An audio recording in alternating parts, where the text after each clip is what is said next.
Yes, use your imagination. From the 1950 Cole Porter musical, Out of This World.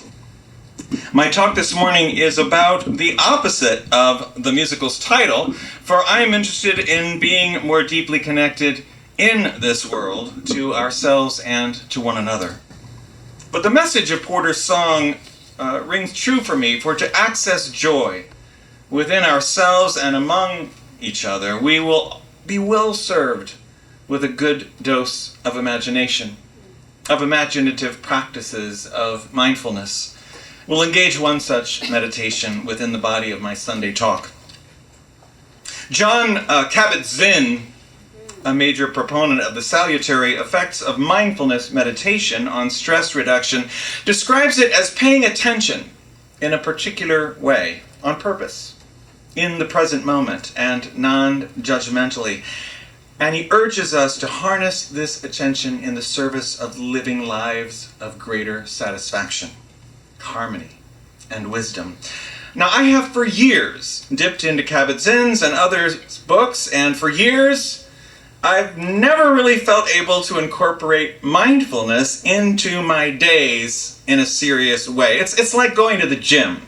I know it's important that incorporating weight training is vital to maintaining muscle tone and adds vitality and vigor to everything I might choose to do. But it's always the last thing I get to after, well, and the list grows as long as it has to in order to actually avoid going to the gym.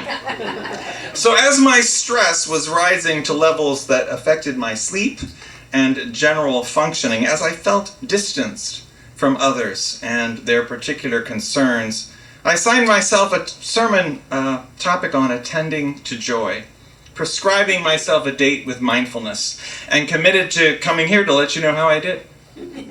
I even found a sort of friend to help me out. Her name is Martha Beck, an extremely down-to-earth sociologist and life coach whose mission is to increase the levels of joy in her clients' lives. Now, I know that some of you probably engage already in Buddhist meditation and Qigong, likely students of Zen or the Tao Te Ching and more, so I hope you'll bear with me, since my intention this morning is to lead by stumbling. Others of you may, like me, need a reminder, a little push. My reporting back from the attention front is meant to help all of us find a little more joy in our lives, as well as hone our abilities really to hear one another. Martha Beck is upfront about having nothing to offer her clients. Fortunately, she goes on, that's exactly what they need. You see, the first step in accessing joy is to give ourselves a good, strong dose of nothing in order to access a point of perfect stillness at the center of our beings, a part of ourselves that is deeper than our senses or the goings-on of our minds. Beck suggests, and it sounded doable to me, to begin by doing nothing for 15 minutes a day. More than doing nothing, or rather less than doing, releasing ourselves from doing for 15 minutes, just being in our own special place of refuge where nothing is totally happening. To create that refuge, first we have to put a boundary around 15 minutes of our day and make ourselves inaccessible to everyone. Now, in this era of constant availability, when the idea of a text going unanswered for more than a minute may strike genuine fear and concern into the lives of digital intimates, you may literally have to put out a sign like an automatic vacation email responder that let folks know you're okay but indisposed. After all, you have a very important 15-minute meeting with the present. Once you have the time and place arranged, make sure you have a timer. There's one on your phone. Or use the one you have in your kitchen. Remember kitchen timers? Yeah. You'll want something to summon you out of your 15-minute date with yourself. Okay. And now you're ready to go. The next step is to vacate your body, to create an inner stillness. Some of us may find it literally unbearable to be physically still. And we may have very good reasons for never letting ourselves become that quiet, unresolved pain, rage, fear that can trigger anxiety rather than stillness. If so, Beck recommends engaging in a repetitive motion that busies your body, so that you can do nothing for a while. Some sort of rhythmic motion that doesn't require you to pay attention. It could be walking, running, engaging a fidget device of some kind. Or if motion will be tiring or distracts you from the goal of stillness, seek out a fluid moving slice of nature upon which to focus, like a flickering flame or a rolling brook or a plant leaf shifting in the wind. Once your body is vacated from conscious need, the next step is to vacate yourself from your mind. And you begin by turning your attention to what is going on in there. Now, Beck acknowledges that this step is excruciatingly difficult. For even when we try to clear our minds of thought, they are still likely a constant chatter of worry, fantasy, and memory. So turning our attention to what's happening in our minds can be exactly the sort of distraction from which our place of stillness is meant to be a vacation. But the thing is, we tend to think, and Cartesian "I think, therefore I am" philosophy leads us to imagine that our analytical minds are who we are. Actually, our fundamental identities are not our thoughts. Our core self and its awareness is separable from our minds. In fact, our thoughts often betray themselves as being completely dislocated from reality. Beck relates the story of her client Pierre, who wanted very much to find the right woman but was terrified of rejection. Beck and Pierre were both thrilled when he met Emily, the aerobics instructor of his dreams, and the first 3 dates went beautifully. Then catastrophe struck, at least from Pierre's perspective. Emily called to say that she'd have to take a rain check on their next evening out because her uncle had died and she had to go out of town for the funeral. Pretty obvious what's going on, isn't it? Pierre said to Beck. Well, I guess so, she said. Her uncle died. She has to go to the funeral. Pierre snorted derisively. Oh, please, it's my hair. She's figured out I'm losing my hair. You see, there's the mind, and then there's reality. I've always heard mindfulness approached from the perspective of paying attention to the breath. And I get how anything that separates ourselves from our thoughts we have about ourselves and our worlds can get us to a place of stillness, but somehow I've never been able to stay on the breath for very long. I start to get sleepy. Soon I'm lost in my thoughts. So here's a meditation technique Beck suggests that made sense to me and which I was actually able to do. So perhaps make yourself comfortable right now. If you're comfortable with closing your eyes, close your eyes for a moment. Picture yourself entering a small cave that is tucked behind a thundering waterfall. Stay there in its cool spray and watch the contents of your mind hurtling down in front of you like falling water. Just watch your thoughts without connecting to any of them. And if a thought does stand out as it streams past your awareness and you're tempted to engage it, just name it quickly and let it go. Pain, fear, worry, planning, regret, sadness, calculation. Know that no matter how strongly the water cascades down, you are able to sit apart from it.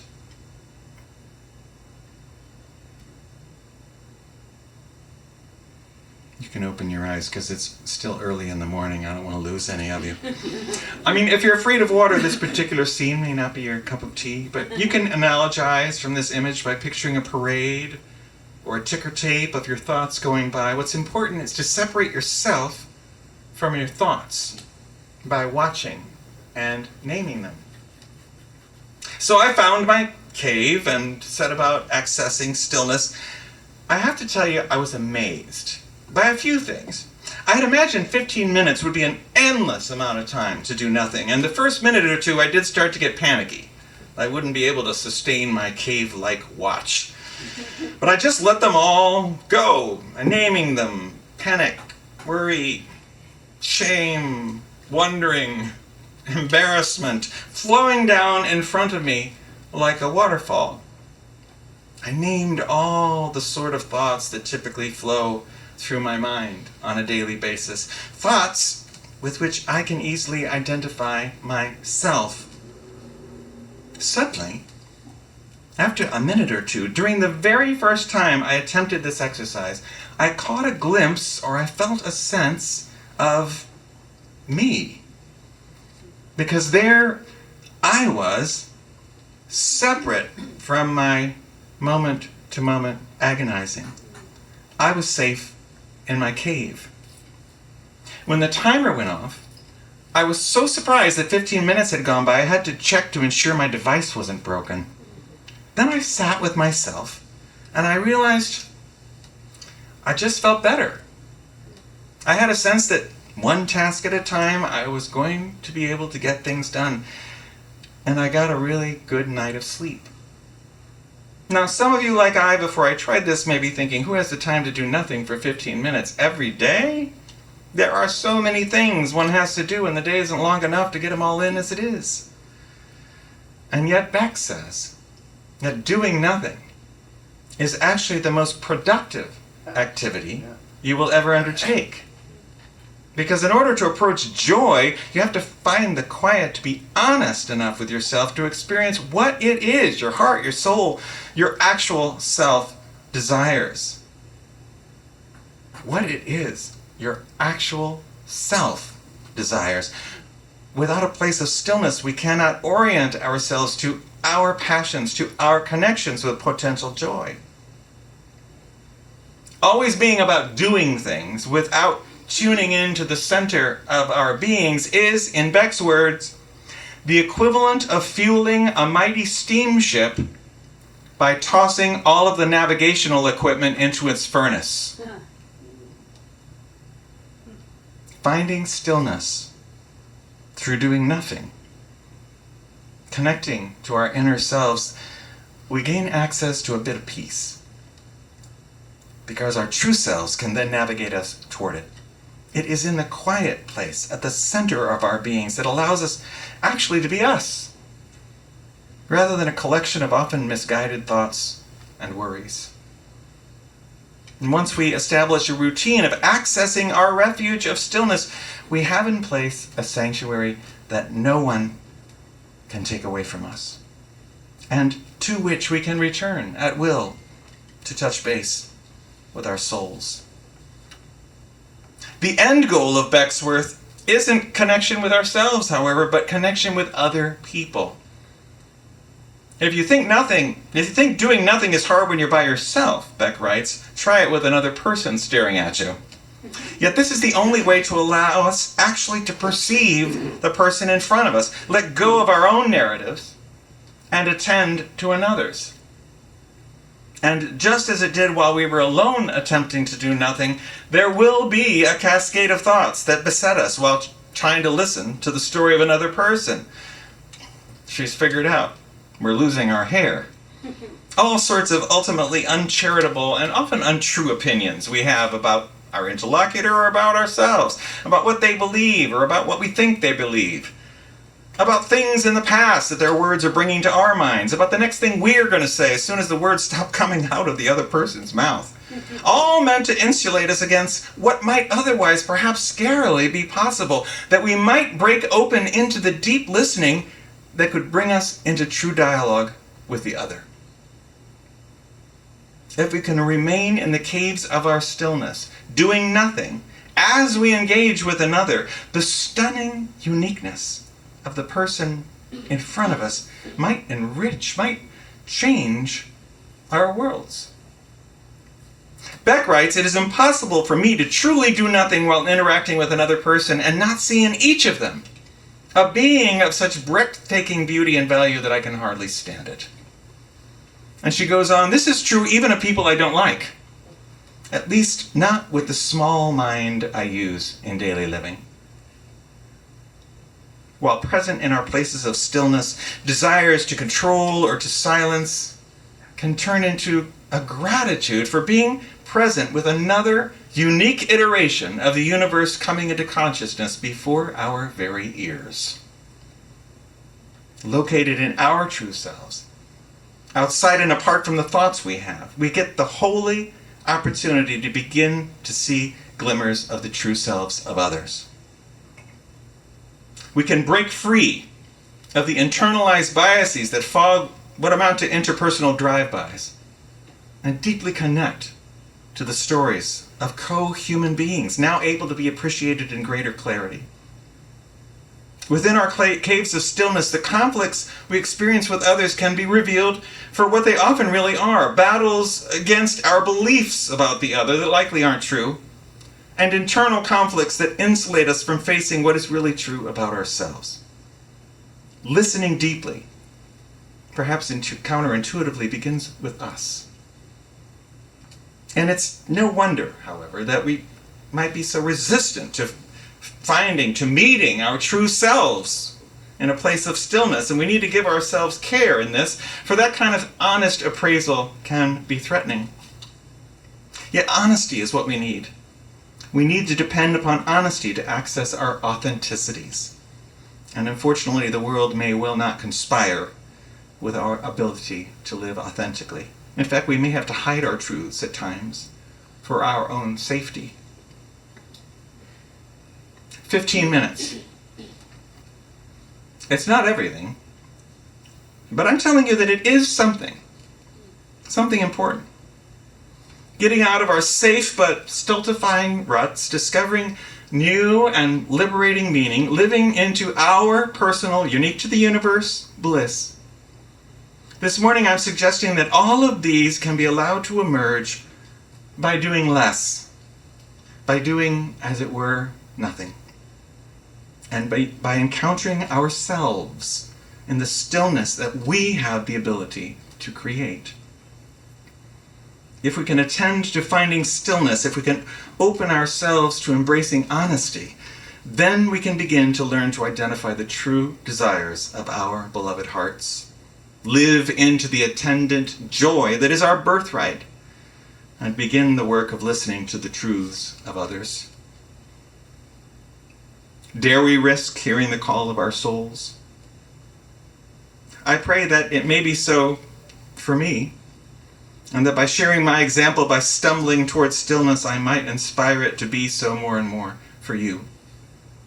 If we listen deeply, we just might hear the Spirit calling each of us into stronger connection, into greater love, into an expanded healing, into an appreciation of the miraculous beauty that is each one of us. I pray that we might awaken our hearts, that we might attend to what is possible when the inner longings of ourselves and those of others are revealed, and that we might continue in the deep hush of our caves of stillness to listen. There is more love within each one of us, and the entrance price of attending to our joy is literally a good dose of nothing. Amen.